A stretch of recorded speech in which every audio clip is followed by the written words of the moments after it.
안녕하십니까. 발표를 하게 된 국제통상학과 황유진입니다. 제가 발표를 맡은 주제는 지휘관의 부정적 인성입니다. 그 예시로 찾은 내용은 키예프 전투에서의 스탈린입니다. 제가 발표할 순서는 스탈린 소개, 스탈린의 생애, 키예프 전투의 진행 과정, 키예프 전투 패배 이유, 소련의 피해 상황, 마지막으로 느낀 점에 대해 발표하겠습니다. 이오시프 스탈린은 1878년에 태어나 1953년에 사망하였으며 소련의 군인 출신 정치인이자 독재자였습니다. 소비에트 연방공산당 중앙위원회 초대 서기장이었으며 소비에트 사회주의 공화국 연방 제4대 장관회의 주석이었습니다. 스탈린은 제2차 세계대전에도 참가하였습니다. 그의 성격은 독재적 성향을 띠고 냉혹하며 강력한 리더십과 카리스마를 가진 전략가입니다. 그는 자신에 대한 반대나 비판을 용납하지 않았으며 실패의 책임도 하급 지휘관들에게 전가하는 경향이 있었습니다. 스탈린은 가난한 가정에서 태어나 어릴 적부터 어려운 환경에서 성장했습니다. 1917년 러시아 혁명에 참여하며 볼셰비키당에 합류했습니다.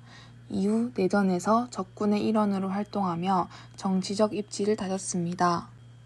1924년 레닌이 사망한 뒤 스탈린은 최고 지도자가 되었습니다.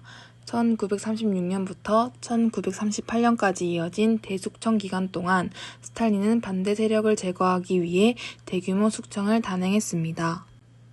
1941년 독일의 바르바로사 작전으로 소련이 침공받자 스탈린은 전쟁을 이끌었습니다. 그리고 1953년 3월 5일 스탈린은 모스크바에서 사망했습니다. 그의 죽음 이후 소련은 정치적 혼란과 변화를 겪게 되었습니다. 1941년 6월 22일 독일은 소련에 대한 침공을 시작했습니다. 이 작전의 일환으로 키예프는 전략적으로 중요한 목표로 설정되었습니다. 독일군은 빠른 기동과 기습으로 소련군의 방어선을 뚫고 나갔습니다. 독일의 기갑 부대는 소련군의 방어를 쉽게 무너뜨리며 전진했습니다. 소련군은 키예프를 방어하기 위해 병력을 증강했지만 초기 정보 무시와 잘못된 군 배치로 인해 방어 준비가 미흡했습니다. 8월 중순부터 9월 초까지 전투가 격화되었고 소련군은 독일군의 포위 작전과 기습 공격에 시달리게 됩니다. 특히 키예프 주변에서의 전투가 치열했습니다. 9월 중순 독일군은 키예프를 포위하고 소련군은 결국 9월 26일에 항복하게 됩니다. 이 전투에서 소련군은 큰 인명 피해와 장비 손실을 입었습니다. 키예프 전투에서 소련군이 패배하게 된 이유는 크게 세 가지가 있습니다. 첫 번째로 정보를 무시하여 패배하게 되었습니다. 독일군의 공격 징후를 여러 차례 경고받았지만 이를 충분히 심각하게 받아들이지 않았습니다. 이로 인해 소련군은 제대로 된 방어 준비를 하지 못했습니다. 두 번째로 지휘체계 문제입니다. 군 지휘체계가 혼란스러웠고 스탈린의 정치적 개입으로 인해 유능한 군 지휘관들이 제거되는 경우가 많았습니다. 이는 군의 전반적인 전투 능력을 저하시켰습니다. 마지막 이유는 군대 배치 실패입니다. 키예프 지역에 대한 방어를 소홀히 하고 군대를 적절하게 배치하지 않아 독일군의 기습 공격을 효과적으로 저지하지 못했습니다. 키예프는 소련에서 상징적이고 전략적인 중요성을 가진 도시였습니다. 스탈린은 키예프를 포기할 경우 소련 내부와 국제사회에서 자신의 지도력과 소련 체제가 약화될 것을 우려했습니다. 도시를 잃는 것보다는 상징적으로 키예프를 지키려 했다는 정치적 메시지를 더 중요시했습니다. 또한 스탈린은 당시 독일군의 동향에 대한 첩보를 무시하거나 불신했습니다. 특히 영국에서 제공된 독일군의 키예프 포위 계획에 대한 정보도 믿지 않았습니다.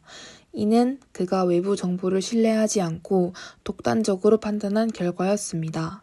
스탈린의 이러한 행동들은 키예프 방어전에서 전략적 실수로 평가받습니다.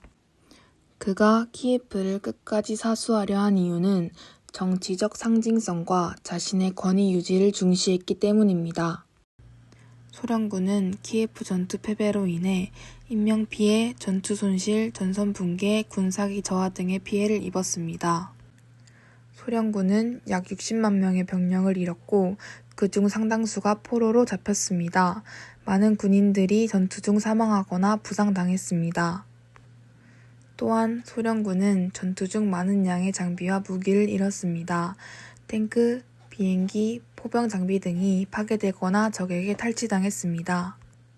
키예프 전투의 패배로 인해 소련의 방어선이 크게 무너졌고 독일군이 소련의 깊숙한 내륙으로 진격할 수 있는 길을 열었습니다.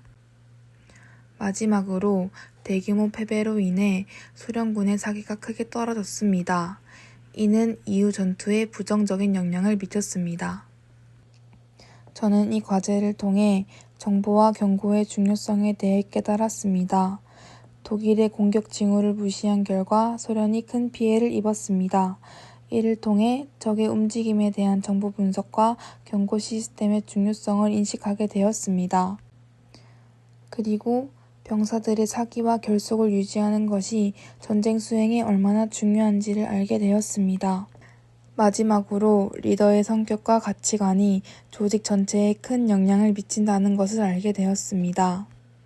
이상으로 발표를 마치겠습니다. 감사합니다.